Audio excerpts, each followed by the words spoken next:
finales del siglo XVIII, el más glorioso reino de Europa enfrentaría a un poderoso enemigo: el poder de su propio pueblo. Un hombre se alzaría para inspirar a la nación a derrocar a un rey renuente y a una reina odiada. Y una nueva república nacería de la sangre de la Revolución Francesa.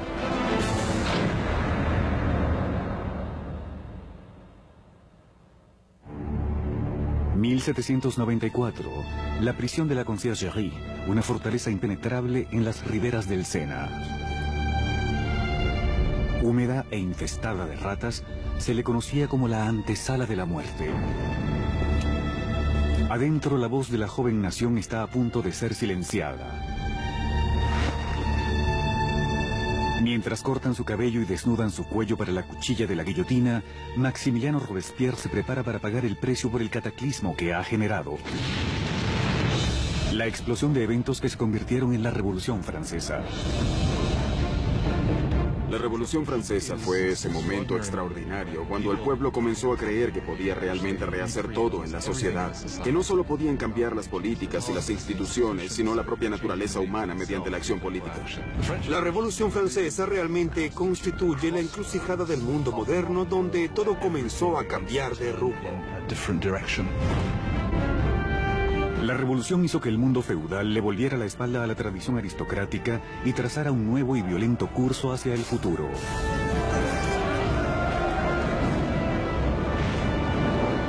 Estremecería las bases mismas de Europa, y su impacto se sentiría más allá de los mares.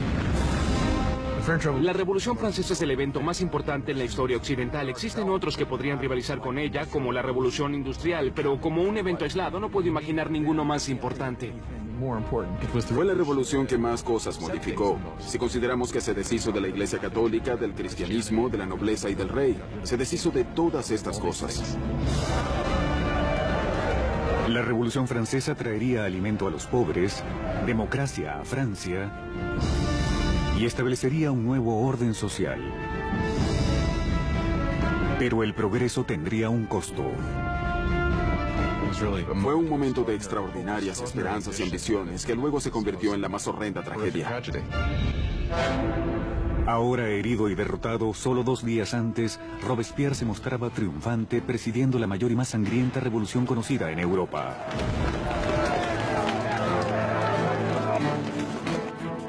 Era tan fiel a sus ideales que fue llamado el Incorruptible, y era tan poderoso que la menor de sus declaraciones podía causar terror en toda una ciudad. Al ser un maestro orador, las palabras de Robespierre eran sus armas. Ahora, silenciado por una bala en la mandíbula, espera el mismo fin rápido y brutal que les ocasionó a tantos otros. La revolución está a punto de aniquilar a uno de los suyos.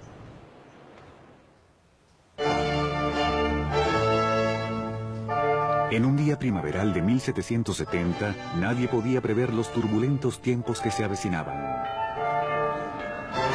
El Palacio de Versalles estaba lleno hasta sus doradas columnas con las relucientes muchedumbres de la corte real. Terminado en 1682, Versalles fue la obra maestra del rey Luis XIV. Para poner algo de distancia entre él y sus súbditos, Luis XIV cambió la capital de Francia a este pequeño pueblo situado a casi 20 kilómetros al oeste de París, donde ordenó la construcción del palacio más espléndido de toda Europa. Por casi 100 años había sido la sede de la firme monarquía de la nación. Y hoy es el escenario de una boda muy importante. El nieto del rey Luis XV, el príncipe Luis Capet, siguiente en la línea del trono, está a punto de desposarse.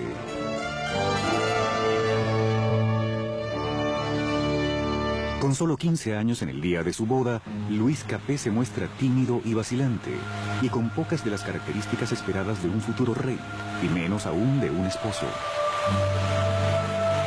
Luis era un adolescente regordete, tímido y dolorosamente inadecuado, sin ninguna habilidad social. La amante de Luis XV, Madame du Barry, lo llamaba un joven gordo y malnacido. Era simplemente un pelmazo. A Luis XVI le era muy difícil tomar decisiones. Las evadía todo el tiempo. Siempre era dado a ser persuadido por la última persona que le hablase. Estas no eran consideradas cualidades propias de un líder. El matrimonio de Luis fue una unión política entre la familia real de Austria, los Habsburgo, y su propia familia, los Borbones. La boda simbolizaba el final de una vieja rivalidad y el inicio de nuevos lazos regionales. La joven novia llegaba a Francia, una linda joven de 14 años de grandes ojos. María Antonieta. María Antonieta era una archiduquesa de Austria. Era la hija menor de la emperatriz María Teresa. Llegó a Francia como parte de un pacto de matrimonio, el cual representaba un gran vuelco en las alianzas. Por primera vez en la historia, Francia y Austria eran aliados en lugar de enemigos. María Antonieta llega a Francia como un símbolo político, pero siendo una adolescente tenía poco interés en tales asuntos. Cuando María Antonieta llegó a Versalles era muy joven. No sabía mucho del país al que llegaba. No conocía sus costumbres ni la corte. Ciertamente era una niña obstinada y vivaz, pero aún así era una niña. Cuando María Antonieta llega a Versalles es solo una adolescente. Es rubia, con ojos azules. Es hermosa. Le gusta atraer a las personas y llega con la intención de ganarse a su esposo y a su nueva familia.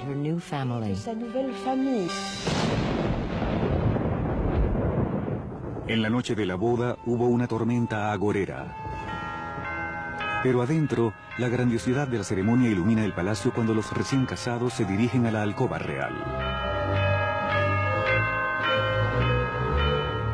En una ancestral ceremonia que anima simbólicamente la concepción de un heredero, los cortesanos del rey están presentes cuando la extraña y joven pareja sube al lecho nupcial por primera vez. La multitud está encantada y la expectativa aumenta. Pero cuando se corren las cortinas se hace evidente que no será fácil la concepción de un heredero. Luis no estaba interesado en reinar y tampoco estaba particularmente interesado en amar, así que no le prestó atención a las primeras noches e incluso después. Pasarían muchos años para que el matrimonio finalmente se consumase. La falta de un heredero pronto levantaría rumores por todo el reino que perseguirían a la pareja por años. La gran gala de la boda continuó por días enteros, pero fuera de las puertas del Palacio de Versalles había pocas razones para celebrar. Años de mala gestión por parte de la monarquía habían dejado al pueblo de Francia lleno de hambre y necesidades. Casi una década antes, Luis XV había perdido la Guerra de los 7 Años, en la que luchó contra Inglaterra por territorios en América del Norte. El desafortunado conflicto casi llevó a Francia a la bancarrota, tanto financiera como en su prestigio. Las arcas del país estaban casi vacías, incluso a pesar de que su población aumentaba cada día. Ya sin enfermedades como la peste negra, menos personas fallecían y había más personas hambrientas. Francia pasó de 20 millones a 26 millones de personas en el siglo XVIII, luego de haber crecido solo 1 millón en los 2 siglos anteriores. Eso causó gran tensión y generó mucha ansiedad. 4 años después de la boda real, el abuelo del príncipe Luis perdió su batalla final contra la viruela. Luis XV muere siendo un rey vencido y poco popular y deja atrás un país al borde del caos. En una lujosa ceremonia, el joven príncipe Luis heredó el trono y fue coronado como el rey Luis XVI. A pesar de haber insistido en tener una grandiosa coronación, Luis sabe que está terriblemente mal preparado para el cargo. En el momento en que muere su abuelo y se hace evidente de pronto que él es el rey, Luis XVI no sabe qué hacer. Siente como si el mundo le cayese encima. A pesar de haber sido educado para convertirse en rey, siente que no está listo para eso. Para un reino en crisis, Luis XVI era la peor opción posible. El rey de 20 años rezaba: «Protégenos, Señor, porque reinamos muy jóvenes». Acomodados en los aposentos reales de Versalles, Luis y María Antonieta comienzan su nueva y prometedora vida como jóvenes monarcas. Mientras tanto, a solo 20 kilómetros en París, otra nueva era florece. Una era que está en curso de colisión con la propia monarquía. Es una era peligrosa de nuevas ideas, la era de la Ilustración.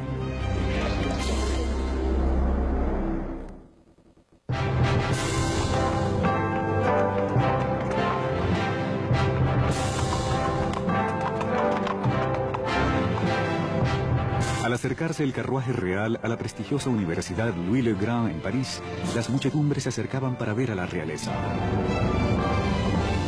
Era el día de dar la bienvenida a la ciudad de París al recién coronado rey Luis XVI y a su joven encantadora esposa austríaca. Y a la cabeza del comité de bienvenida se encuentra un joven y prometedor estudiante de leyes, Maximiliano Robespierre. Cuando Robespierre era estudiante, el rey visitó la universidad y Robespierre le habló en latín al rey. Así que de hecho, habló con Luis XVI cuando era un adolescente. El rey apenas notaba al joven Robespierre mientras éste daba su respetuoso discurso en latín. Pero años después, sus destinos se cruzarían nuevamente en circunstancias diferentes, mucho más oscuras. Era uno de esos rituales que suceden siempre en todas las escuelas y sin embargo estaba cargado de ironía, ya que tenemos a un joven Robespierre leyendo un discurso en honor del hombre que luego mataría. Por ahora, la bienvenida es cálida y la alabanza es sincera. La visita de la pareja real pudo haberse ganado el corazón del pueblo, pero sus mentes se inclinaban cada vez más en una dirección completamente diferente. Desde la Edad Media, la sociedad europea había estado dividida en tres clases separadas, determinadas por el nacimiento. Había una gran división entre las riquezas de la nobleza y el clero y la pobreza de los campesinos. Con la Ilustración del siglo XVIII, la razón y la ciencia comenzaron a retar estas tradiciones ancestrales. Arrastrada por una corriente de innovaciones y literatura nueva, París era entonces el nuevo centro filosófico del mundo. La ciudad palpitaba con el florecimiento del conocimiento, todo un océano de posibilidades. Había llegado la era de la Ilustración. La Ilustración fue un movimiento que ordenaba no confiar en las autoridades o en nada que hubiese sido dicho por alguien más. Se debía pensar por uno mismo y comprobarlo uno mismo. En la Europa del viejo régimen se te decía qué pensar. Se te daba información desde arriba por sacerdotes o regentes. Así que la idea de poder cartografiar el conocimiento humano y luego acceder a él era revolucionaria. En los salones de alcurnia de todo París, los aristócratas se reunían para discutir sobre los autores de la Ilustración y sobre la floreciente era de la razón. Voltaire, Rousseau, voces frescas que proclamaban la libertad, el control del propio destino y, por sobre todo, la igualdad. La pasión por esta nueva literatura era mayor entre la clase alta, pero al colarse estas ideas a todos los niveles sociales, el deseo de igualdad comenzó a amenazar el modo de vida aristocrático.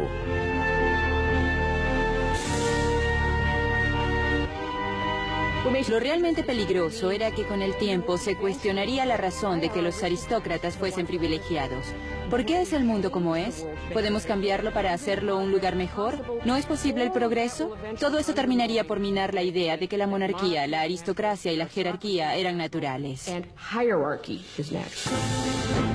Para observar los ideales de la Ilustración en acción, solo hacía falta mirar más allá del Atlántico, donde los estadounidenses luchaban por independizarse de la vieja némesis francesa, Gran Bretaña. El joven rey Luis quería vengar las derrotas de su abuelo y vio su oportunidad en la Guerra de Independencia de Estados Unidos.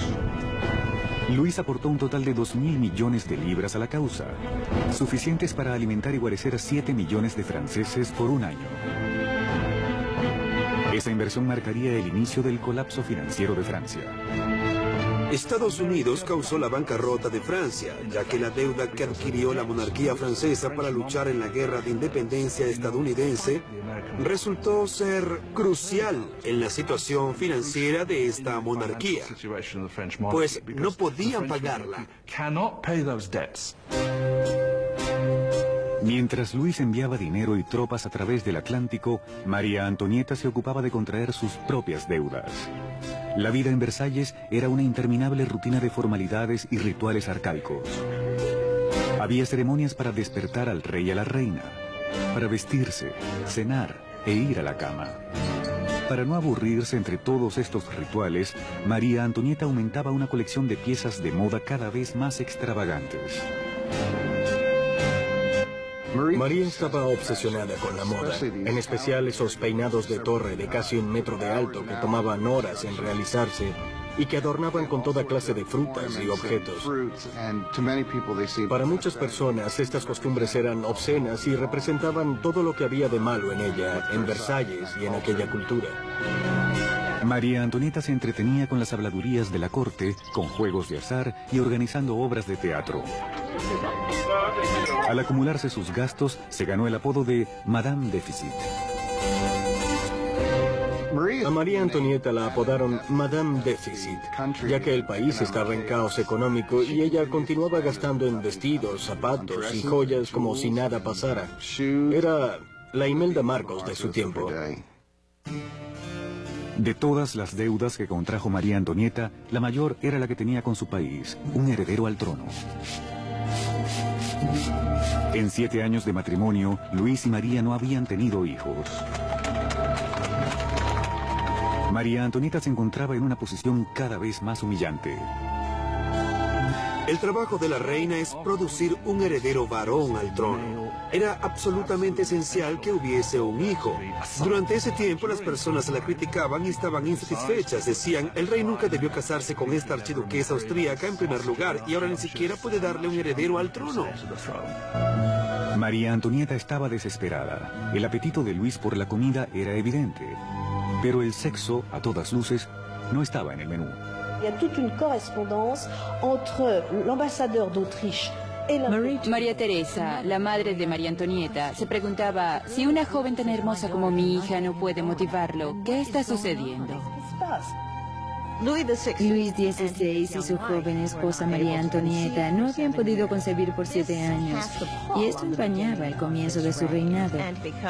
Ya que el pasatiempo del rey era la cerrajería, había muchas canciones maliciosas sobre Luis el cerrajero, que no podía encontrar el ojo de la cerradura.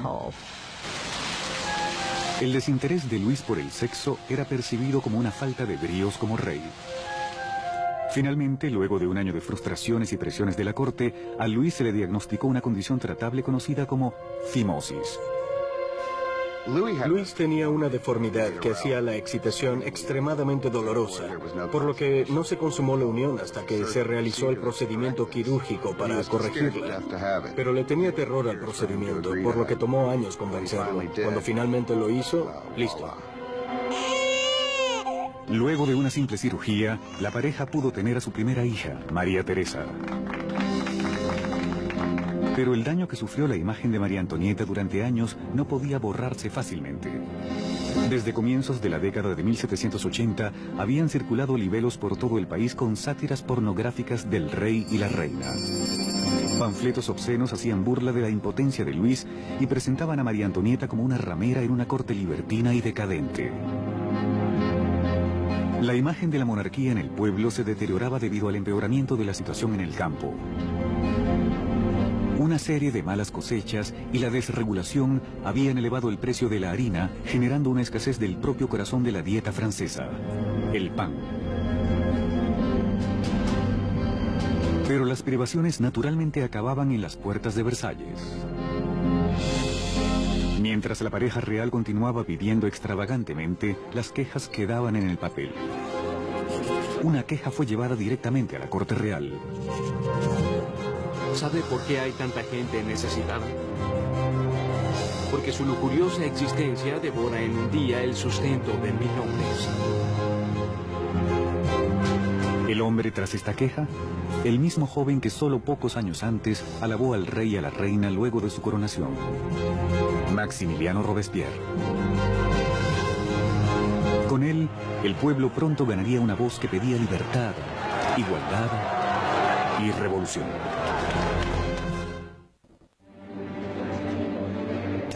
A finales del siglo XVIII, Versalles era un oasis de extravagancia rodeado por un país desesperado. Y con un rey indeciso al timón, Francia ponía rumbo hacia el desastre. Luego de 19 años de matrimonio, Luis había engendrado 4 hijos, pero permanecía impotente como rey. En un intento por demostrar liderazgo, Luis aplicó una serie de reformas financieras. Pero sus cerradas prácticas cargaron a los pobres con pesados impuestos, mientras la nobleza casi no pagaba nada. Con la economía en ruinas y el pueblo cada vez más agitado, parecía que incluso los cielos estaban molestos. Francia sufrió el más crudo invierno en 90 años. Si alguna vez Dios intervino para empeorar una situación, fue en el verano de 1788 y la primavera de 1789. En el verano de 1788 ya existía una efervescente crisis política que tenía como base una seria escasez de alimentos. Para el pueblo francés del siglo XVIII, la harina era la esencia misma de la vida. El pan, la medida de la existencia. La mayoría de las personas comunes en Francia comían al menos 1 kilogramo de pan al día. El pan era muy importante y su precio era sentido por todos. Si el precio se duplicaba, estabas en problemas. Con los malos manejos financieros de Luis, el costo de la harina se disparó. Los escasos alimentos eran almacenados. El precio de una hogaza de pan pronto alcanzó el salario de un mes. El hambre se tornó en rabia.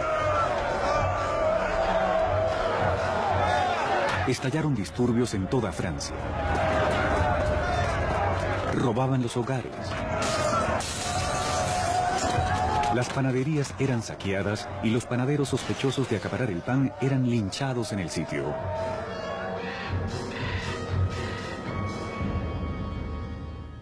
Con la economía en caos, los bancos forzaron a Luis a contratar un ministro de finanzas, Jacques Necker. Siendo un pensador ilustrado, Necker era popular con el pueblo de una forma que Luis solo podía envidiar. Jacques Necker fue sin duda el ministro más popular en la primavera de 1789, pues había expresado su postura públicamente de que era deber del gobierno el asegurarse que hubiese suficiente pan y grano para todos. Con el país en crisis fiscal, Necker presionó a Luis para convocar una reunión del tradicional cuerpo representativo del reino, los Estados Generales. Era la primera vez que los representantes eran convocados en 175 años. Francia estaba organizada políticamente en algo llamado los 3 estados.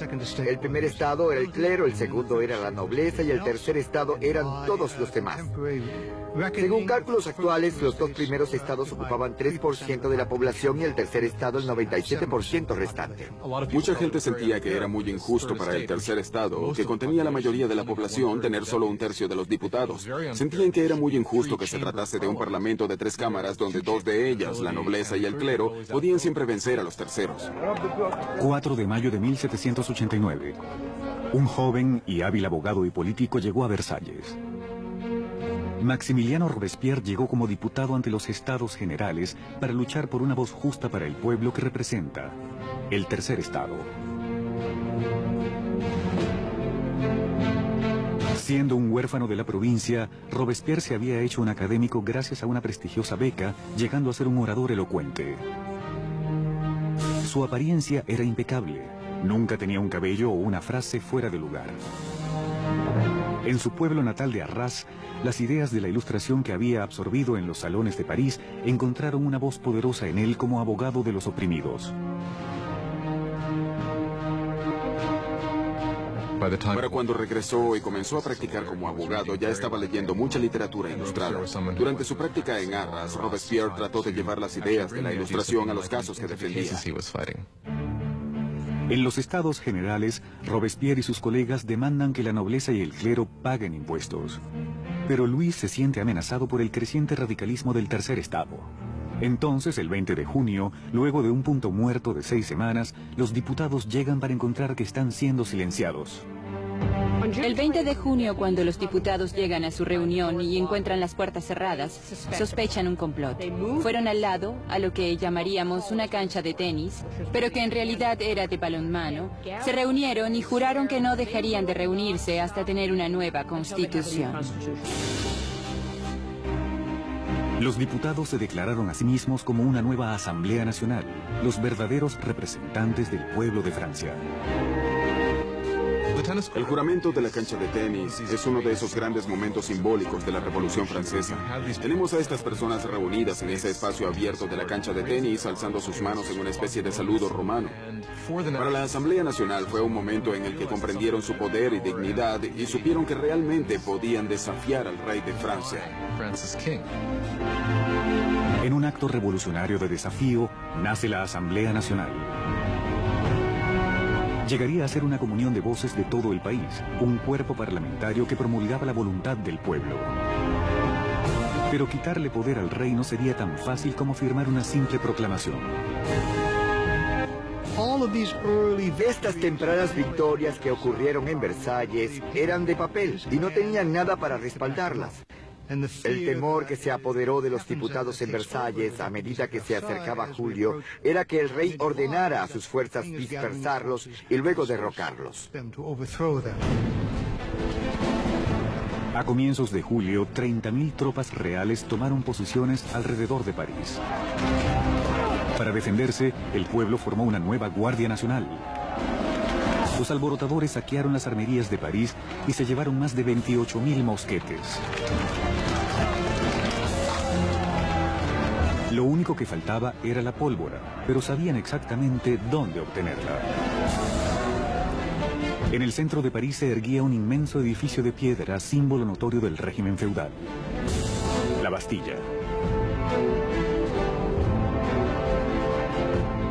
Esta prisión guardaba la provisión de pólvora de la ciudad y era legendaria como un lugar de torturas y muertes inenarrables. La Bastilla había sido el gran símbolo del despotismo real, el símbolo de los reyes franceses yendo más allá de los límites justos de su poder, un símbolo de horror para el pueblo francés. En medio de las revueltas ocurrió un sorprendente ultraje. Luis despidió a su ministro de Finanzas, el amado por el pueblo Jacques Necker, por creerlo muy comprensivo con las masas. Horas después del despido de Necker, la noticia de que el hombre a su favor había sido despedido llegó a París. La única opción era la revuelta. El 14 de julio, las multitudes se juntan, identificándose con una pequeña escarapela roja y azul por los colores de París, separados por el blanco, el color de la Casa de Borbón. El tricolor había nacido. De la febril multitud, una voz grita: ¡a la Bastilla! Atacar la Bastilla significaba que el pueblo francés se negaba a que se acabase con la Asamblea Nacional. Así que el pueblo actuó y se armó. Básicamente significaba que estaban del lado de la revolución. Al ver a la multitud que se acercaba, el gobernador de la Bastilla, Bernard Delaunay, trató de cerrar la prisión. Organizó una desesperada defensa, pero los merodeadores atacaron la fortaleza y masacraron a los guardias con picos y cuchillos. Finalmente, el gobernador Delaunay se rindió, pero la iracunda muchedumbre lo envolvió, arrastrándolo a las calles. Las hordas burlonas lo patearon y apuñalaron hasta que gritó: «¡Déjenme morir!». La multitud le hizo el favor, lo apuñalaron más y le dispararon. Allí nació una tradición revolucionaria. Su cabeza cortada fue expuesta en un pico. Los diputados de la Asamblea Nacional no condenaron de inmediato estos actos de violencia. De hecho, los aceptaron. Y fue esta aceptación de la violencia popular lo que, en opinión de algunos, creó un patrón que tendría consecuencias catastróficas para el desarrollo de la revolución. Con el humo aún sobre la Bastilla, Luis XVI regresaba de un viaje de cacería. En su diario, bajo la fecha julio 14, 1789, escribió: nada. Una referencia a su fallida cacería. Un ayudante lo interrumpió y le dio la noticia de las revueltas y la caída de la Bastilla. Luis XVI pregunta: ¿es una revuelta? No, señor, contesta. Es una revolución.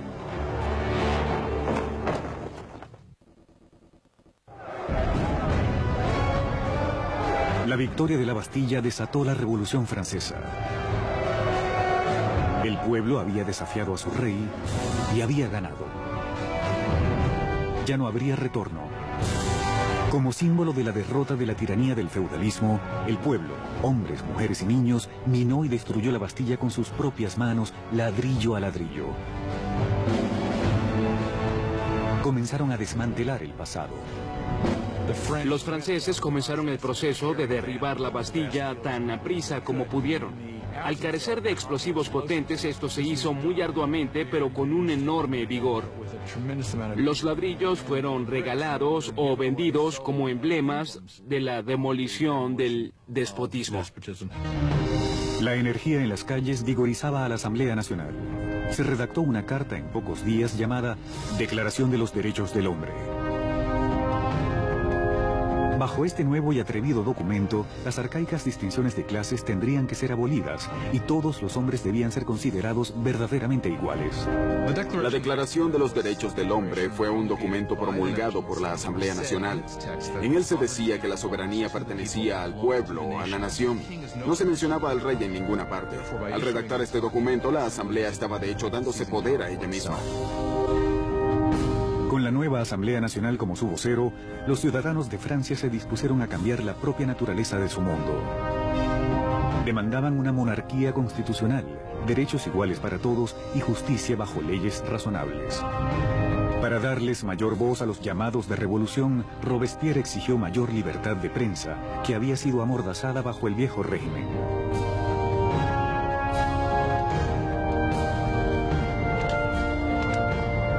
La resultante prensa libre fue registrada bajo el título de L'Ami du Peuple, o El Amigo del Pueblo. Un diario furibundo lleno de provocaciones y discursos altisonantes era la creación de un antiguo doctor, Jean-Paul Marat. Luego de una serie de carreras poco exitosas, Marat se hallaba viviendo en la pobreza, encontrando a veces refugio en las cloacas de París. Fue allí donde contrajo una dolorosa enfermedad de la piel que lo confinaba a tomar largos baños medicinales. El amargado y fracasado Marat encontró en la revolución una oportunidad perfecta para dejar salir su veneno. Jean-Paul Marat era solo uno más de los profesionales descontentos y desafortunadamente las revoluciones le ofrecen oportunidad a estos sujetos. Marat tomó todo su resentimiento y lo canalizó en un diario que llegó a ser extraordinariamente exitoso, L'Ami du Peuple. Marat era un hombre poseído por una rabia extraordinaria. Basta con leer algunas páginas de su diario, El Amigo del Pueblo, para darse cuenta. En cada edición mostraba una mentalidad totalmente paranoica, veía complots por todas partes, todos conspiraban contra la revolución. La respuesta era muy simple para él, sangre. La respuesta eran cabezas. Marat aborrecía la extravagancia inexorable de la monarquía en medio de la pobreza que oprimía a Francia. Solo necesitaba el menor rumor para atacar al rey y a la reina en su diario. El 2 de octubre de 1789, su rabia estalló.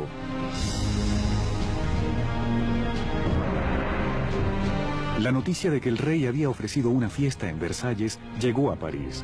Se decía que la decadente monarquía había arrojado al suelo la nueva bandera tricolor, símbolo de la revolución, y la habían pisoteado. Marat estaba furioso. Reportó el insulto en su diario justo cuando una nueva amenaza se avecinaba. El rey había ordenado a sus tropas moverse a posiciones alrededor de París otra vez. Con el suceso de la Bastilla todavía fresco en la mente del pueblo, Marat los incitó frenéticamente a entrar en acción. Pueblo de París, es hora de abrir los ojos. Salgan de su letargo. Despierten. Una vez más. Despierten. 5 de octubre. El día amanece con el furioso repicar de las campanas. Las mujeres se reúnen cerca del ayuntamiento para protestar por la escasez de pan.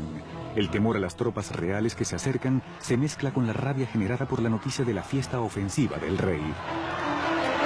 Pronto miles de personas marchan hacia Versalles con picos y armas en mano. Las mujeres llevaban sus quejas al rey.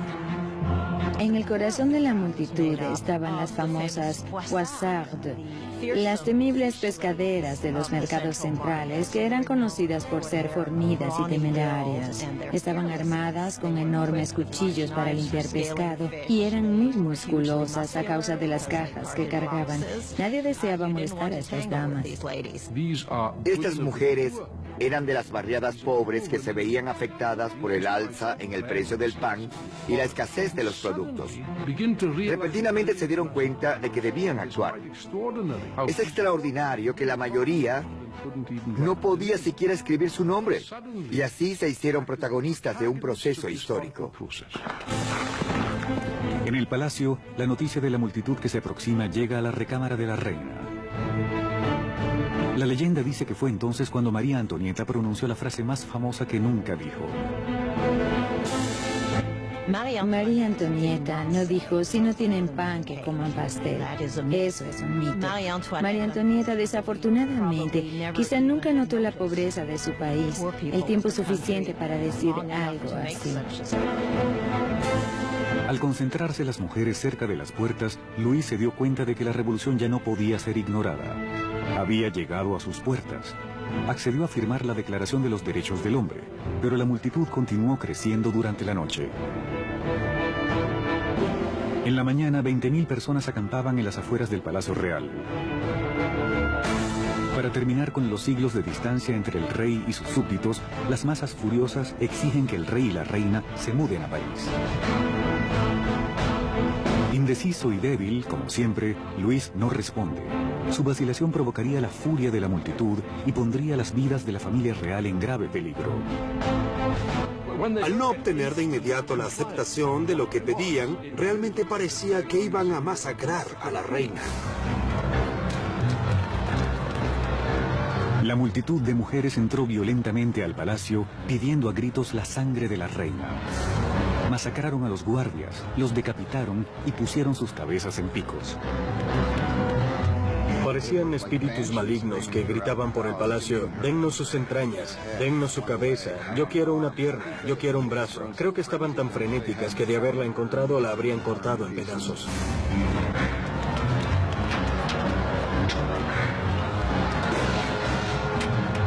Aterrada por su vida, María Antonieta escapa a los aposentos de Luis solo momentos antes de que las mujeres entraran a su recámara y destrozaran su cama. El rey y la reina estaban ahora a merced de la multitud, y lo que ésta quería era un poco de atención de su rey. La única manera de tranquilizar a las mujeres era que la familia real accediese a mudarse a París. Creían que una vez que las autoridades estuvieran en París, podrían forzarlos a hacer lo que el pueblo de París quisiera. 60.000 personas salieron marchando de Versalles, llevando carretas y vagones rebosados con harina del almacén real. El carruaje real fue escoltado hasta París.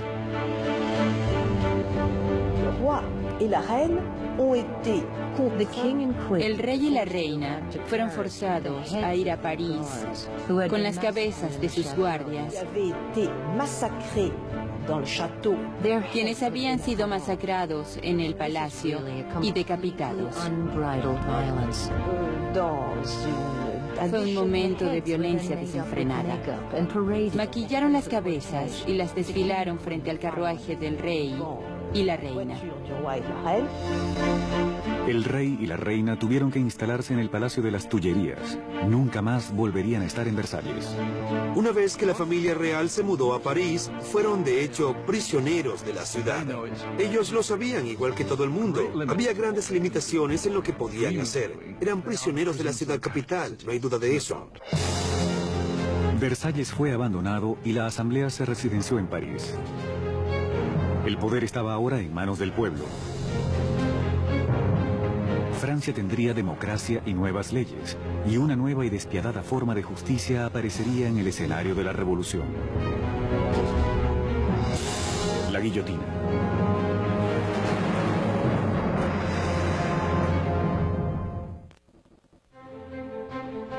Mayo de 1791. Habían pasado casi 2 años desde que la familia real y la Asamblea Nacional se mudaron a París. Robespierre hablaba a menudo en la Asamblea y en el Club Jacobino, una sociedad de debates bautizada por su lugar de reunión, un viejo monasterio de monjes jacobinos. Ahora la palabra era el corazón mismo de la revolución, y Robespierre hablaba con una entereza moral infalible. Su norte real era siempre el pueblo. Pronto se gana el apodo de El Incorruptible. Francia es ahora una monarquía constitucional. El rey es forzado a compartir el poder con los revolucionarios de la Asamblea, pero parece que su cuota disminuye cada día, siendo forzado a firmar una tras otra leyes que reducían su propio poder y el de otro sector del feudalismo, la Iglesia Católica. Luis decide que ha llegado la hora de abandonar los confines de la nueva república y montar una campaña para reclamar su reino. Para 1791, Luis había decidido que debía retomar el control de su país.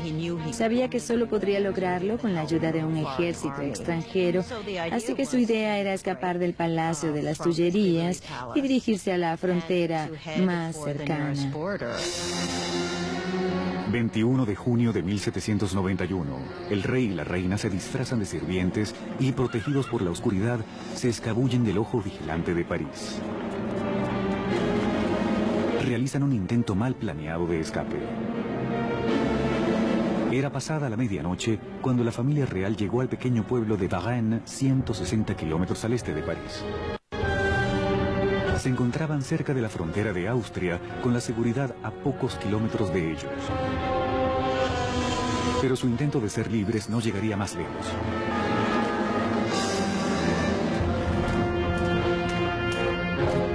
Los rumores de los movimientos reales los habían precedido a Varennes. Un oficial del pueblo detiene el carruaje y les pide sus pasaportes.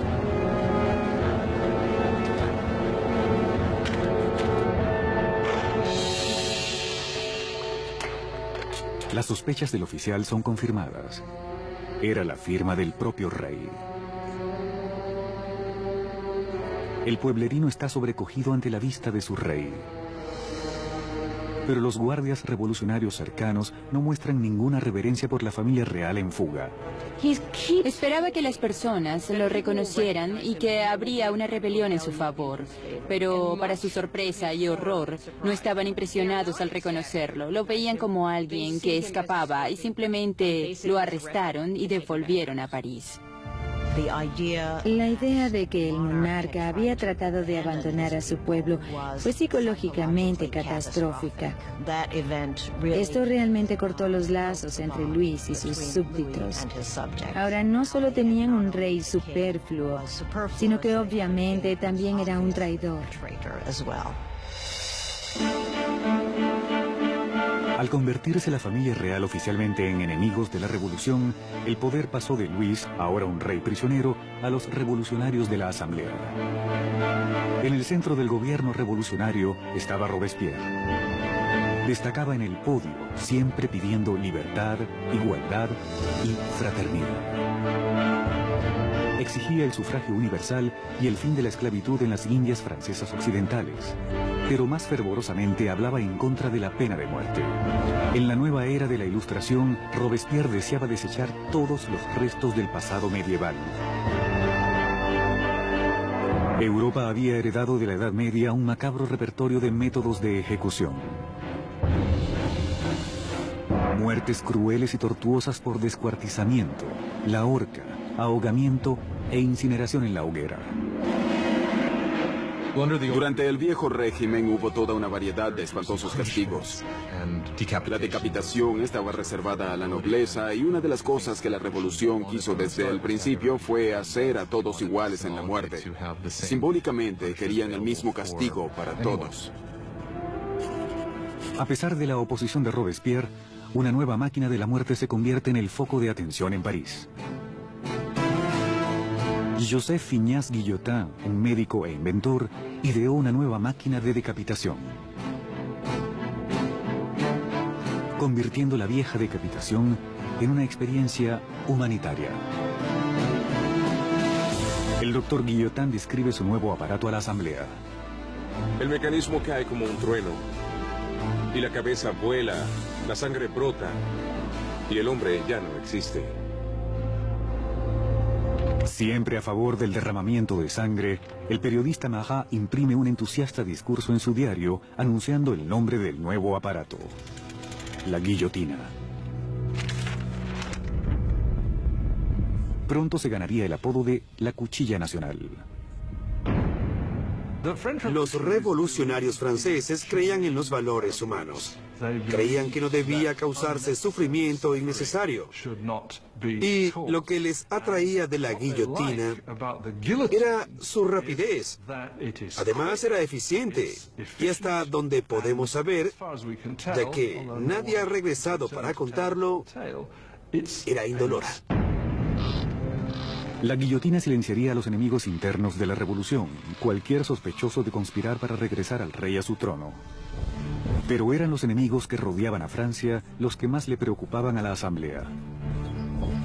Existía el creciente temor de que parientes de la familia real que habían escapado a Austria lanzarían una contrarrevolución armada.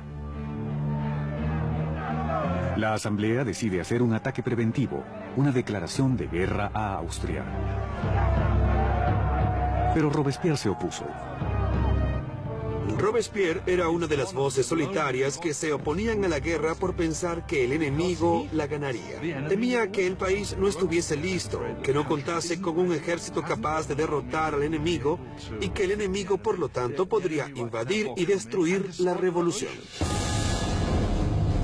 Robespierre perdió el debate. En abril de 1792, la Asamblea le declaró la guerra a Austria, un país regido por la familia de María Antonieta. Crecía el fervor nacional.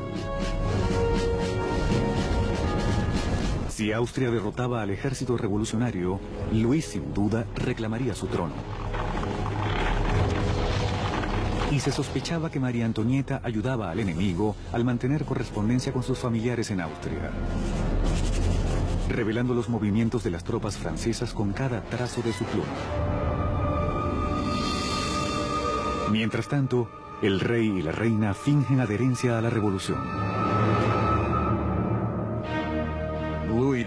Luis y María Antonieta jugaban un doble juego. Parecían estar muchas veces con la revolución. Al mismo tiempo estaban conspirando contra ella. Trataban de sobrevivir. Si queremos ser generosos, eran sobrevivientes, pero si lo vemos desde el lado revolucionario, eran mentirosos.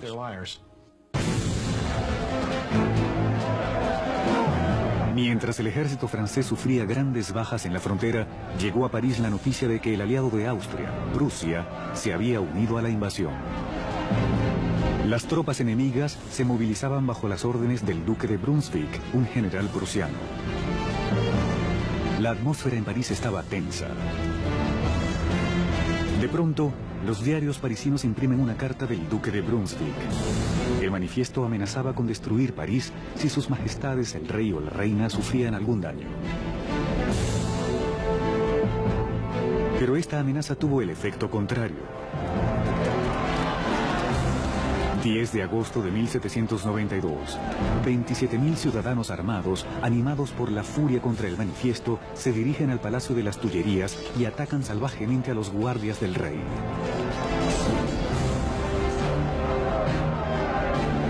Al final del día, hay más de 800 víctimas en ambos bandos. El rey buscó su seguridad en la asamblea, pero la monarquía estaba acabada. A Luis se le quita oficialmente su título. La República Francesa había nacido. La cuchilla de la guillotina fue bautizada con la sangre de los últimos guardias de Luis.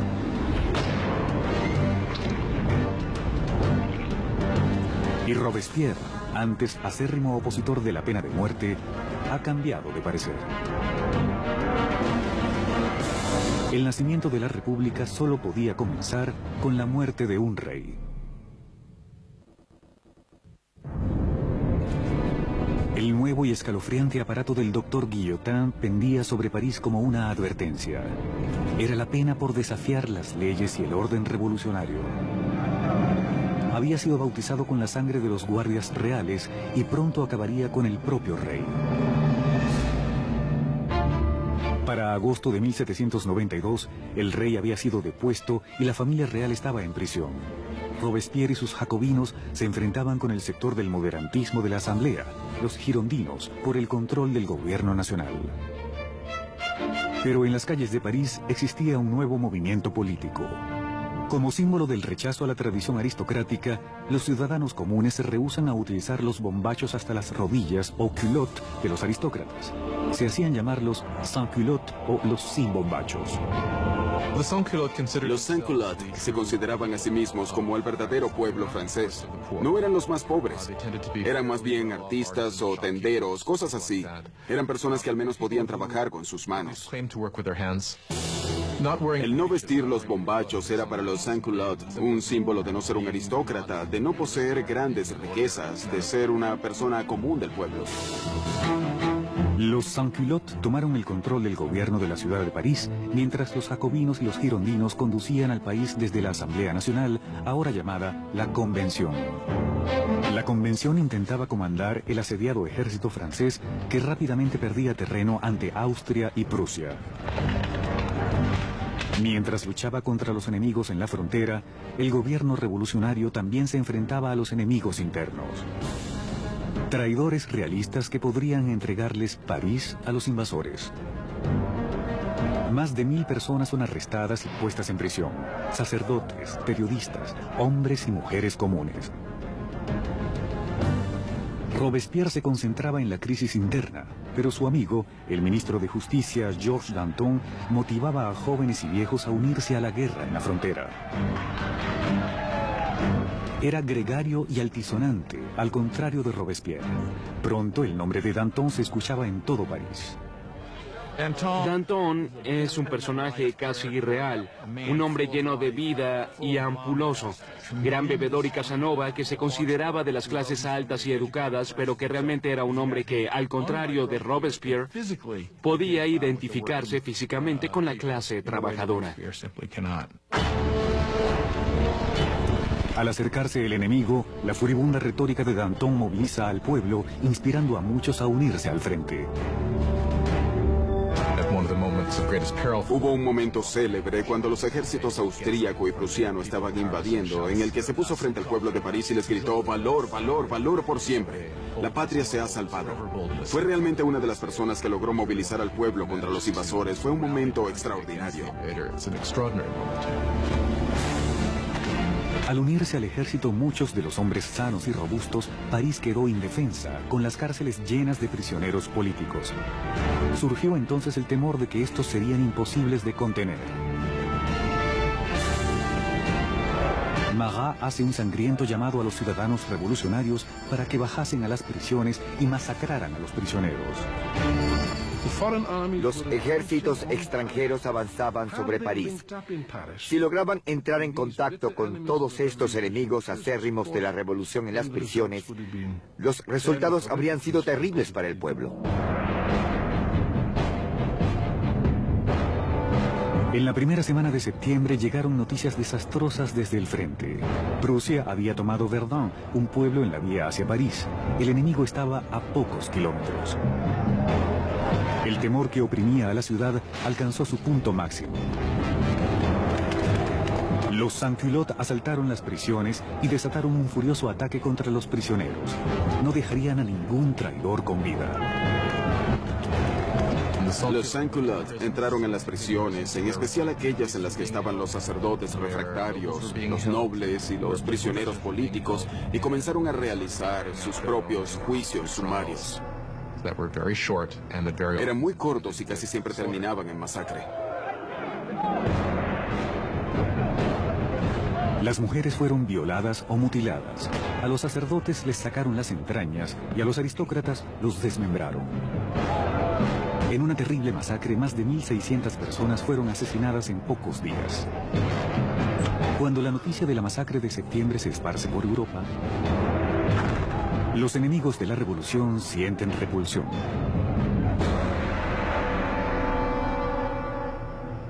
Más allá del Canal de la Mancha, el London Times daba la repugnante noticia. ¿Son estos los derechos del hombre? ¿Es esta la libertad de la naturaleza humana? Las bestias cuadrúpedas más salvajes del África inexplorada son superiores a los animales bípedos de París. La revolución se había desviado definitivamente. Incluso Robespierre se daba cuenta de que las cosas habían llegado demasiado lejos, de que el pueblo no podía manejar las cosas por sí mismo.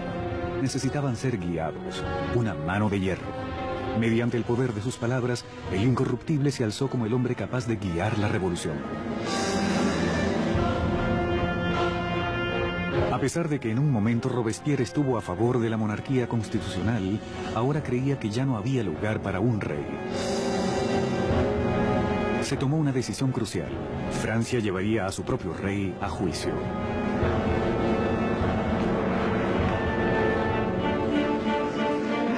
El veredicto ya estaba decidido, así que el único debate fue por el castigo. El ala del moderantismo, los girondinos, piden perdonarle la vida, lo que los aísla dentro de la convención. Los girondinos se cristalizaron como la facción en la convención que debatía sobre el rey, ya que si bien deseaban una república, no estaban tan seguros de que el rey tuviese que morir. Pero los girondinos son sobrepasados por los jacobinos, quienes pedían sangre. ¿Por qué deseaban los jacobinos la muerte del rey? Creo que querían matarlo, ya que, como dijo brillantemente Robespierre, hay que matar al rey para que la revolución pueda vivir. Si el rey tiene razón, entonces la revolución se equivoca. En todos los sistemas que han existido, solo ha habido una pena para la traición y esa es la muerte. Así que, de ser el rey culpable de traicionar a su país en tiempo de guerra, entonces el argumento era que debía sufrir la muerte de un traidor. El 20 de enero de 1793, Luis XVI es declarado culpable. Se leyó la sentencia. El rey debía morir.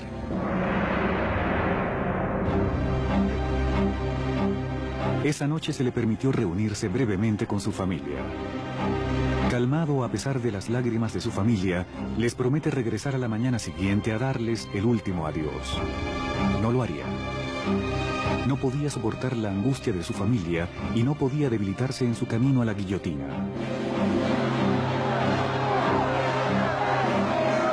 En la mañana, un carruaje cerrado llevó a Luis al cadalso. Estoicamente se aproximó hasta la cuchilla.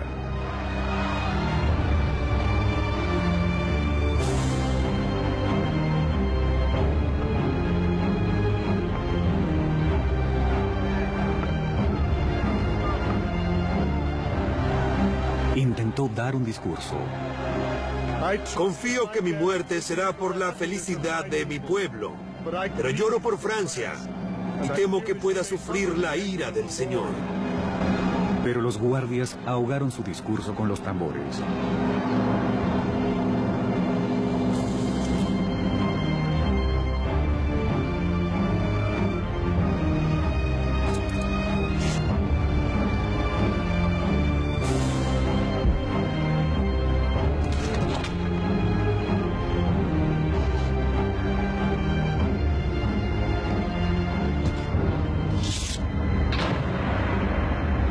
A las 10:22 de la mañana, el hombre que una vez fue el rey había muerto.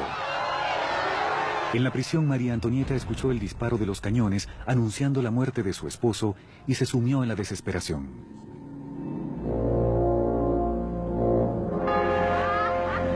La sangre del rey se había derramado. Los revolucionarios estaban victoriosos. Pero pronto los enemigos de la revolución se anotarían una victoria. Su objetivo, el hombre que pedía la muerte de tantos, Jean-Paul Marat.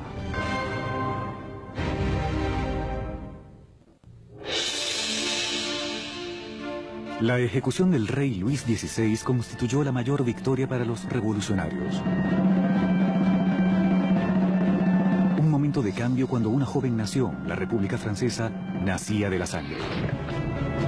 Para finales de 1792, los radicales jacobinos, creyendo que la joven revolución estaba en peligro de ser saboteada por los traidores, comenzaron a utilizar métodos cada vez más violentos. Pero los girondinos, representando al pueblo campesino de Francia, deseaban frenar la creciente violencia por temor a que condujese a una guerra civil.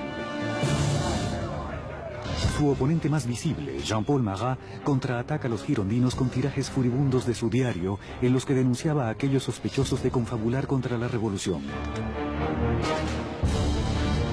Marat, quien ya una vez había pedido la ejecución de 200 personas, ahora quería que rodaran 200.000 cabezas. Si observamos el periodismo de Marat, notamos que su principio básico era el ser más extremista que nadie y pedir la muerte de muchas personas. Siempre decía que si solo se cortasen algunas cabezas, las cosas funcionarían bien. Y si no funcionaban, con cortar algunas cabezas más lo haría. Repentinamente las personas de París comenzaron a masacrarse unas a otras y Marat fue el primero en reclamar el crédito por eso. Pero el movimiento radical no se había afianzado en todas partes.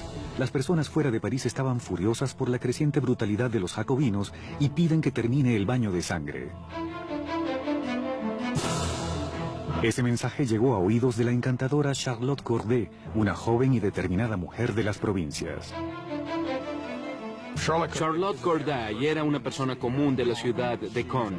Estaba horrorizada por los asesinatos que se cometían y, quizá con razón, consideraba a Marat uno de los autores de todo eso, ya que había sido un instrumento del lado radical de la revolución. El amigo del pueblo aún pedía cabezas. 13 de julio de 1793. Charlotte Corday llega a París. Sabía que el amigo del pueblo tenía una política de puertas abiertas en su casa, donde se le podía encontrar casi a cualquier hora sumergido en su baño medicinal. Corday llegó diciendo que tenía una lista de traidores, personas que colaboraban con los ejércitos extranjeros para acabar con la revolución. Marat le pide la lista y le promete a Corday que los traidores serán guillotinados al día siguiente. Luego de dársela, sacó un pequeño cuchillo y lo apuñaló en el pecho.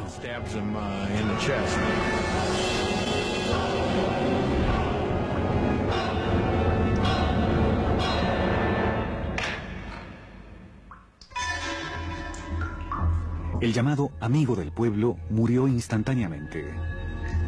La furiosa voz de su diario había sido silenciada.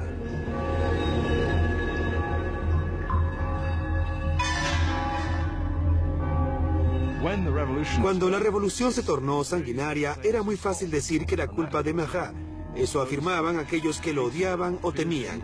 Y es una de las razones por las que Charlotte Corday lo asesinó en 1793, ya que lo hacía responsable de muchas de las atrocidades más sangrientas que habían ocurrido allí. Corday no intentó escapar. Durante su juicio no se mostró arrepentida.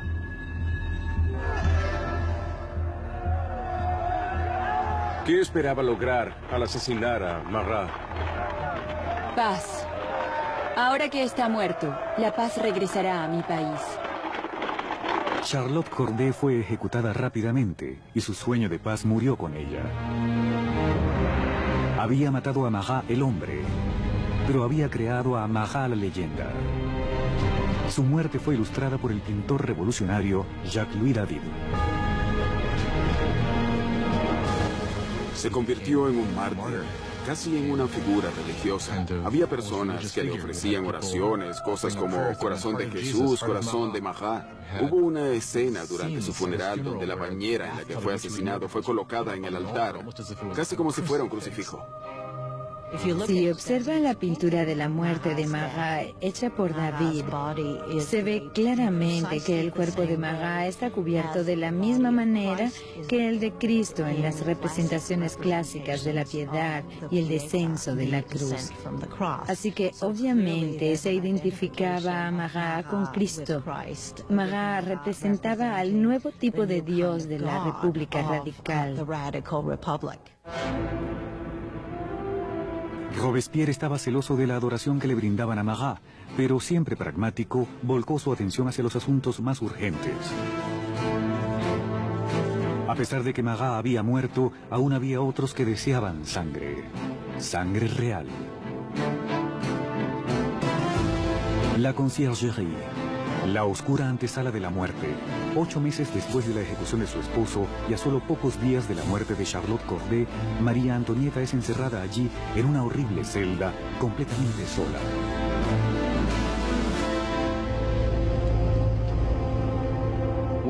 Una de las peores cosas que le sucedió a María Antonieta después de la ejecución de Luis fue que les arrebataran a sus hijos. Ellos eran lo más importante para ella. Sabía que su hijo sería sometido a abusos terribles para hacerlo olvidar que alguna vez había pertenecido a la realeza. Y resultó que tenía razón. Solo un par de años después, su hijo murió a causa de negligencia y abusos terribles. María Antonieta, quien alguna vez fue presumida, solo tenía 38 años de edad. Pero la revolución la había envejecido. María Antonieta había sido una mujer muy hermosa y elegante hasta la revolución. Durante 1788 y 89 había perdido peso, su cabello había encanecido, había abandonado toda su coquetería y sus lindos atavíos. Se puso muy delgada. Cuando apareció en su juicio estaba irreconocible. El 15 de octubre, María Antonieta es llevada a juicio, acusada de alta traición y de derrochar el tesoro nacional. La única evidencia contra ella fueron rumores maliciosos. Un cargo final fue añadido a la lista. La acusaban de cometer incesto con su hijo. Ante esto, María Antonieta decidió defenderse. Apelo a la conciencia y a los sentimientos de todas las madres presentes para declarar si hay alguna entre ustedes que no se estremezca ante la idea de tales horrores. En ese momento hubo un cambio en la atmósfera, ya que todas las mujeres sintieron que estaban implicadas y se dieron cuenta de que habían llegado demasiado lejos con esas acusaciones. Ese brote de simpatía pública hizo que María Antonieta esperase ser deportada a Austria, pero sus esperanzas terminaron cuando se leyó la sentencia. Compartiría el mismo destino de su esposo. María Antonieta estuvo de algún modo condenada desde el principio. Era el símbolo de la alianza con Austria, la cual había sido desastrosa para Francia. Era junto a su esposo motivo de burla a causa de su aparente disfunción sexual. Y era un símbolo de la cultura cortesana, en un momento en que esta era vista como algo completamente corrupto y terrible para el país. Por todo eso era odiada como ninguna reina de Francia lo había sido antes. Era aborrecida e injuriada. En su celda escribió una última carta despidiéndose de sus hijos y su familia, prometiendo ser valiente. Su largo cabello gris fue cortado en preparación para la cuchilla.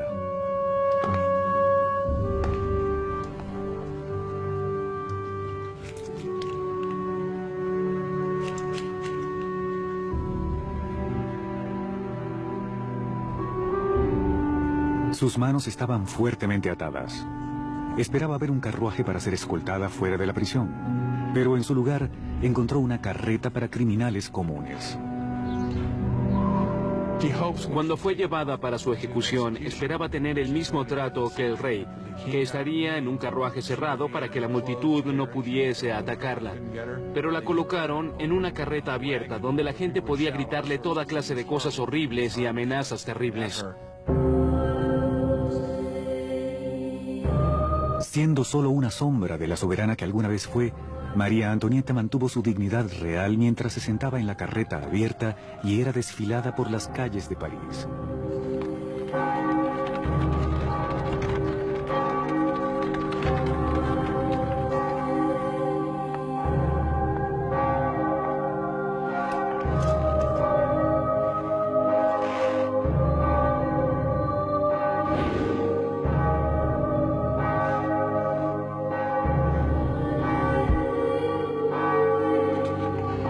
Su nombre y los cargos contra ella fueron leídos.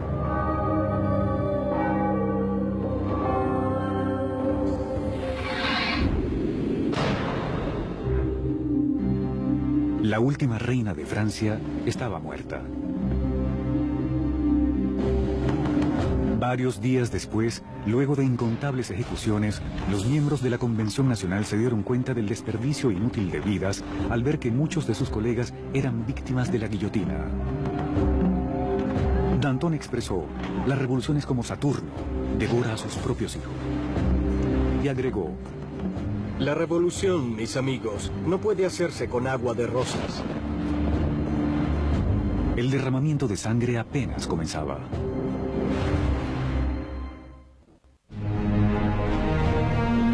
Septiembre de 1793. A 4 años de la revolución, Francia estaba siendo destrozada. Había insurrecciones violentas en las provincias y enormes pérdidas en la vacilante guerra contra Europa. En una avasallante victoria, la Armada británica tomó la ciudad porteña de Toulon. Europa estaba devorando las fronteras francesas.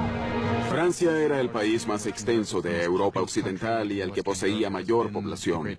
Había sido la mayor potencia militar. Cuando comenzó la revolución, muchos de sus enemigos tradicionales e incluso de sus aliados pensaron que esa era su oportunidad, no de arrebatarle un trozo de terreno a Francia, pero sí de enriquecerse a sus expensas y debilitarla permanentemente. Francia fue aislada de toda Europa. Sufría un bloqueo por Inglaterra. Era atacada e invadida por Austria y Prusia. El pueblo de París estaba sumido en el temor de que la victoria de la contrarrevolución condujese a un baño de sangre. Danton y Robespierre, los oradores estelares de la Convención, se dan cuenta de que deben atacar con valor para salvar la revolución. Convencen a sus colegas para instaurar una nueva y amenazadora forma de ley marcial. Es hora de que todos los franceses disfruten de la sagrada igualdad. Es tiempo de imponer esta igualdad mediante actos de justicia contra los traidores y conspiradores. Hagamos del terror la orden del día. Así comenzaba un nuevo capítulo de la revolución, un período de represión violenta llamado el terror. En una sorprendente regresión, los revolucionarios suspendieron la nueva constitución, así como los derechos que garantizaba. La policía de espionaje se esparció por el país. Cualquier sospechoso de actividades contrarrevolucionarias era arrestado, juzgado rápidamente y sentenciado a la cuchilla nacional. El reino del terror fue concebido como un gobierno de emergencia. Entendían por ello el infundir terror en el corazón de los enemigos de la República, de manera que fuesen paralizados por el miedo o arrestados y eliminados. La menor sospecha podía enviar a cualquiera al cadalso. Políticos expresaran alguna palabra amable hacia la difunta monarquía, cualquiera que utilizara el formal monsieur o madame en lugar del nuevo tratamiento de ciudadano. El aire estaba cargado de paranoia. Los vecinos se denunciaban unos a otros.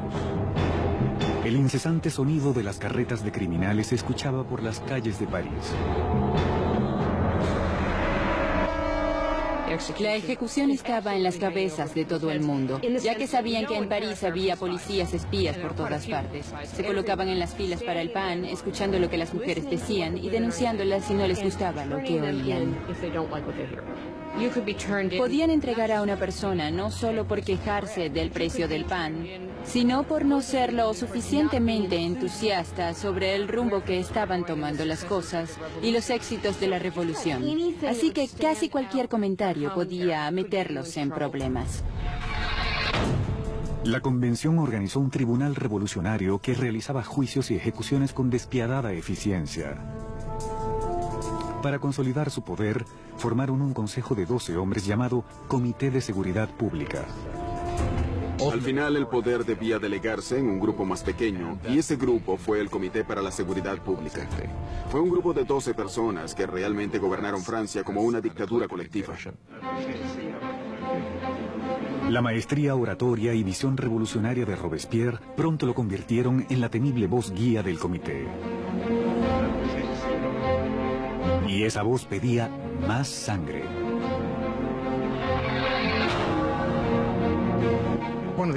Una de las ironías en la vida política de Robespierre es que al comienzo fue un opositor apasionado de la pena de muerte.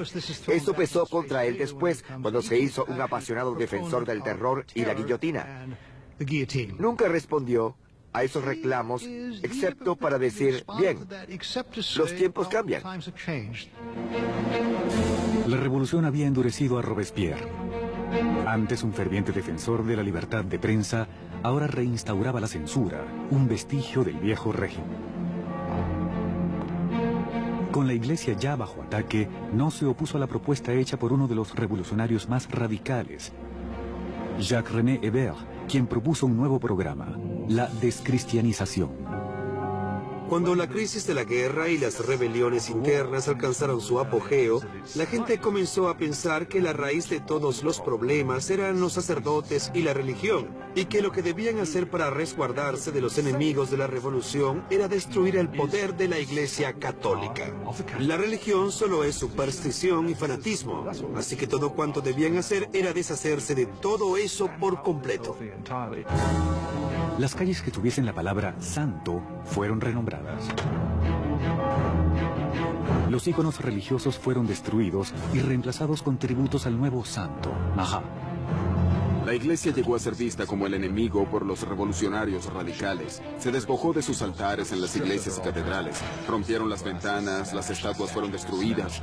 Los bienes de la iglesia eran saqueados. Por supuesto que la opinión de Europa sobre esto era incluso peor que por la muerte del rey. Ni siquiera el calendario cristiano fue respetado.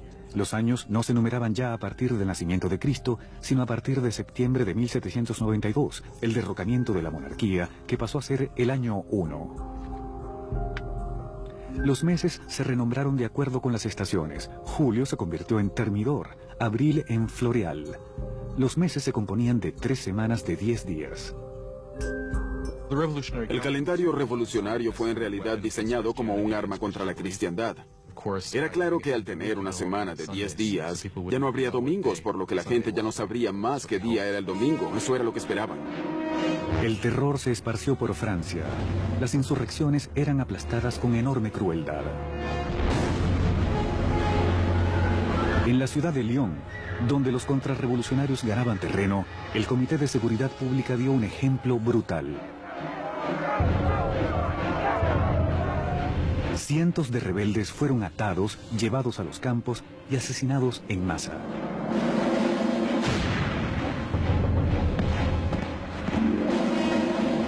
Una región llamada La Vendée, en el oeste de Francia, también se había convertido en un bastión contrarrevolucionario. Los rebeldes y sacerdotes fueron atados y apilados en botes, los cuales fueron posteriormente hundidos sin piedad. Unas 100.000 personas fueron asesinadas solo en La Vendée. En París, la guillotina caía a un ritmo cada vez mayor.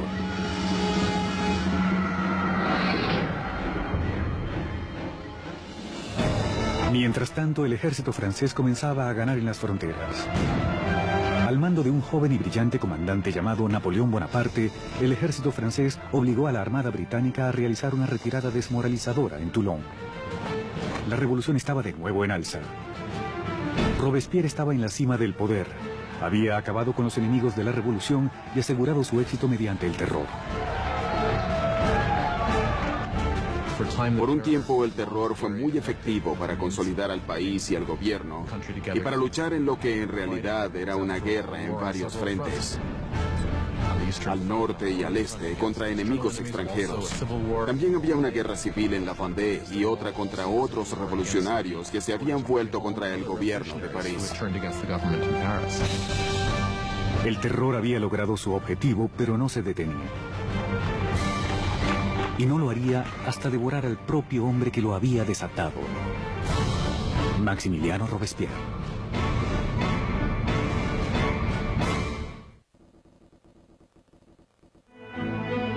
Con la sangre del período de El Terror, Maximiliano Robespierre había salvado la revolución. Un ejército vigorizado rechazaba los ataques en la frontera y el disentimiento interno había sido eliminado. En la cima de su éxito, Robespierre soñaba ahora con una meta aún mayor: utilizar más terror para crear un nuevo tipo de sociedad, una república de virtud. A republic of virtue. Por virtud, él entendía virtud cívica. Era un principio activo para Robespierre. Usted no podía ser un ciudadano virtuoso simplemente obedeciendo las leyes y manteniendo baja su cabeza. Debía participar activamente en las labores del Estado, y eso para Robespierre incluía destruir a los enemigos de la República. El 5 de febrero de 1794, Robespierre dio un discurso en el que describió su filosofía. El terror sin virtud es desastroso, pero la virtud sin terror es impotente. Él asociaba el terror con la virtud. En ese momento, en su pensamiento, el terror se convirtió en un instrumento para crear virtud. Pero otros no estaban de acuerdo. Para Danton, la revolución iba por el camino equivocado. Tanto él como sus seguidores, los dantonistas, creían que era hora de acabar con el terror. Había logrado su propósito, pero corría el peligro de volverse contra los propios revolucionarios. Para la primavera de 1794, las cosas comenzaron a mejorar. La situación de los alimentos ya no era tan crítica y la guerra iba mejor. Danton planteaba que era necesario crear nuevas bases para el gobierno. Debían tratar de normalizar las cosas. Robespierre creía que era muy pronto. Danton comenzaría entonces a organizar un grupo para discutir el tema del final del terror. Robespierre vería esto como una amenaza directa para el gobierno y no como una simple diferencia de opiniones sobre el rumbo de la política. Lo vería como una potencial traición. Y en la República de Virtud de Robespierre solo había una respuesta para la traición. Los dantonistas son apresados y rápidamente sentenciados a muerte. Robespierre había enviado a miles al cadalso, pero se sentía incómodo con la sangre de las ejecuciones. No asistiría a la decapitación de sus antiguos amigos y aliados. Al subir al cadalso, Danton gritó: Solo me arrepiento de irme antes que esa rata, Robespierre.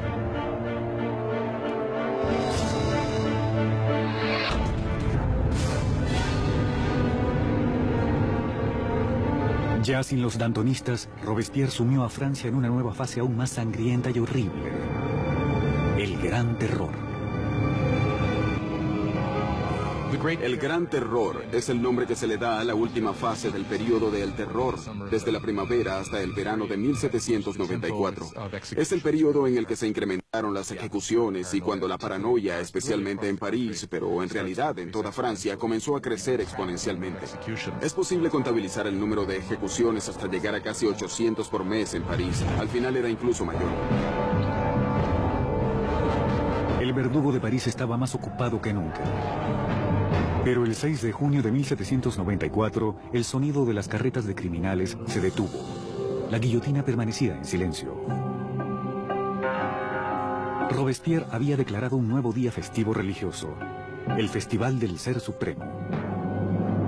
Buscaba reemplazar al antiguo dios católico con uno nuevo, la diosa de la razón. Robespierre nunca fue un ateo y nunca apoyó las políticas ateas. Pensaba que las personas necesitaban de una divinidad para adorar, así que ayudó a patrocinar este culto llamado Culto al Ser Supremo con un extraordinario cuadro viviente en París. Creo que fue en junio de 1794, había coros de personas vestidas de blanco cantando, había una especie de montaña de papel maché construida en el centro de París, y en el momento cumbre el propio Robespierre emergía de esta montaña vestido con una toga y comenzaba a descender. Creo que entonces muchas personas pensaron, ¿quién se cree este sujeto? ¿Se cree Dios? ¿Se cree el rey? Mientras el gran terror se consolidaba, los colegas de Robespierre vieron el festival como la despedida de Robespierre del reino de la realidad. Había quienes pensaban que Robespierre había llegado a una posición tan extrema e irracional que no podían echarse atrás. Creían que su fanatismo lo había consumido y que realmente había enloquecido. Nuevamente las sospechas de Robespierre parecían enfocarse en sus allegados. El 27 de junio, en ese entonces el 9 de Thermidor, se presentó en la convención y pronunció un discurso amenazador. Sería el último discurso de su vida. Robespierre cometió un error táctico. Apareció el día anterior a su arresto y anunció que tenía una nueva lista de enemigos de la República, pero que no la entregaría. Por lo tanto, todo el mundo temía estar en esa lista. Cuando llegó al día siguiente para entregarla, fue arrestado antes de poder hablar. Un inesperado coro de voces acalla a Robespierre. Se queda en silencio y sorprendido. Los diputados lo declaran un forajido y lo expulsan de la convención. Robespierre y varios de sus seguidores son llevados al ayuntamiento, donde permanecen vigilados esa noche. A la mañana siguiente se escuchan disparos y los guardias se apresuran al segundo piso. Al derribar las puertas se encuentran con una horrenda escena. Uno de los aliados de Robespierre se había arrojado por la ventana. Otro se había disparado en la cabeza. Encontraron a Robespierre semiconsciente, con una herida de bala en la cara. Su mandíbula estaba destrozada por un aparente intento de suicidio. Robespierre pasó sus últimas horas sobre la mesa del Comité de Seguridad Pública, en la misma sala donde había conducido al terror hasta su punto más sangriento. Fue incapaz de responder a los insultos y humillaciones de sus antiguos colegas. El gran maestro de la oratoria había sido silenciado.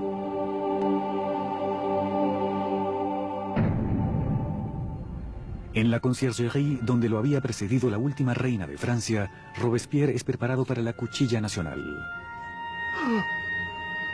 Su compañero de celda, el revolucionario Saint-Just, le señala una pintura de los derechos del hombre y le dice: al menos hicimos eso. Robespierre había encabezado la revolución y había cambiado el rostro de Francia. Había reorganizado la sociedad y había ideado un sistema tiránico y sangriento para asegurar su éxito. Pero estaba destinado a ser una de sus últimas víctimas. Resultó que había un gran entusiasmo por terminar con el terror, pero nadie sabía cómo hacerlo. Y parece ser que lo único en lo que todos concordaban era en la caída de Robespierre.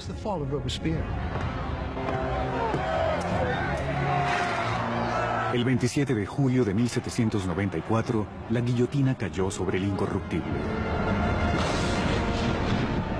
Y la última sangre de El Terror fue derramada. El terror murió con Robespierre, pero no la revolución.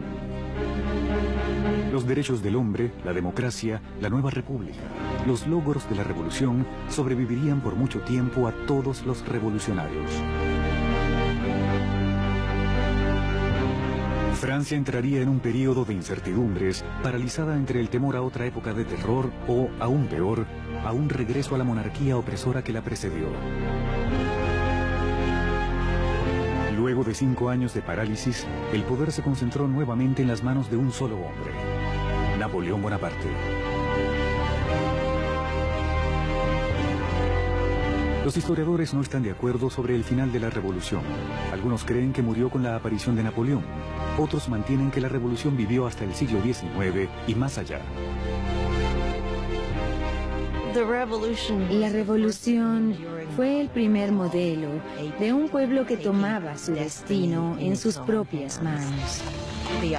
La idea de que los súbditos de la más antigua, sólida y gloriosa monarquía de Europa pudiesen decidir reescribir completamente su historia fue algo que tuvo una enorme resonancia.